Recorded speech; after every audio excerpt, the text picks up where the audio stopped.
এতটাই স্বাদ এটা বলে বোঝানো যাবে না। হঠাৎই সেদিন বিকালে মনে হলো একটু তিলের নাড়ু বানাই। ভিডিওটা আরও 4-5 দিন আগেকার।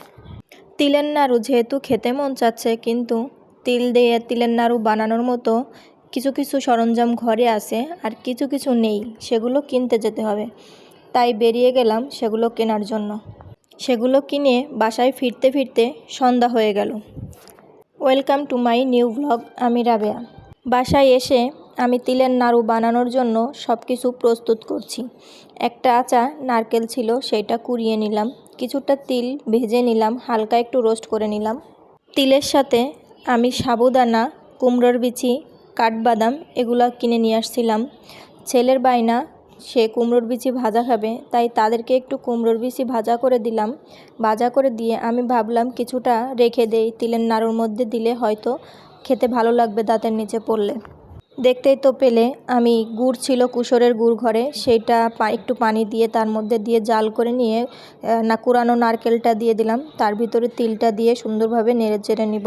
আর আমার কাছে পরে মনে হচ্ছিল যে গুড়টা হয়তো একটু কম কম হয়ে গেছে, সেজন্য আমি পরবর্তীতে গুড় আরেকটু দিয়েছি, সেটা ভিডিও করা হয় নাই।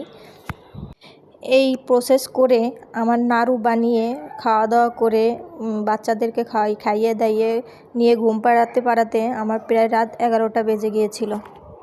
আমার আবার একটা বদ অভ্যাস আছে, ঘরের মধ্যে যে জিনিসগুলো থাকে না, হুটহাট করে আমার সেই জিনিসগুলাই খেতে মন চায়। আমি কিন্তু ঘরে অনেক কিছু তৈরি করি, কিন্তু আমার তৈরি করতে ভালো লাগে, আমি খাই না তেমন একটা। হয়তো যখন তৈরি করি তখন একটু একটু মুখে দেই, পরবর্তীতে আমার ওভাবেই পড়ে থাকে। দেখা যায় শেষমেশ ঘরে থাকতে থাকতে আমার ওটা ফেলে দেওয়া হয়, বা আত্মীয় স্বজন আসলে বা কেউ ঘরে মেহমান আসলে তাদেরকে নাস্তা দেওয়া হয়, আর বাদ বাকিগুলা ঘরে থেকে ওভাবে ফেলে দেওয়া হয়। এভাবে আপনারা একবার ঘরে তিলের নাড়ু বানিয়ে খেয়ে দেখবেন। মাত্র 2টি উপকরণে খুব অল্প বাজেটে তিলের নাড়ু বানিয়ে নিলাম। এটাই যদি আমি বাইরে কিনতে যেতাম তাহলে আমাকে গুনতে হতো অনেক টাকা। তিলের নাড়ুটা ঘরে বানিয়ে আমি স্বাস্থ্যকরভাবে নিজেই তৈরি করে খেতে পারলাম। এটা শরীরের জন্য স্বাস্থ্যকর এবং খুব অল্প খরচে আমি অনেকগুলা তিলের নাড়ু বানিয়ে নিয়েছি। আমার ভিডিওটা যদি তোমাদের ভালো লেগে থাকে তাহলে প্লিজ একটা লাইক, একটা কমেন্ট, একটা শেয়ার দিয়ে যেও। এই অনলাইন প্ল্যাটফর্ম বর্তমান মানুষের জীবন অনেক সহজ করে দিয়েছে, আর এইখানে প্রয়োজন অনেক চেনা অচেনা মানুষের ভালোবাসার। এই প্ল্যাটফর্মে অচেনা মুখগুলো আমাদেরকে অনেক ভালোবাসা দিয়ে যায়।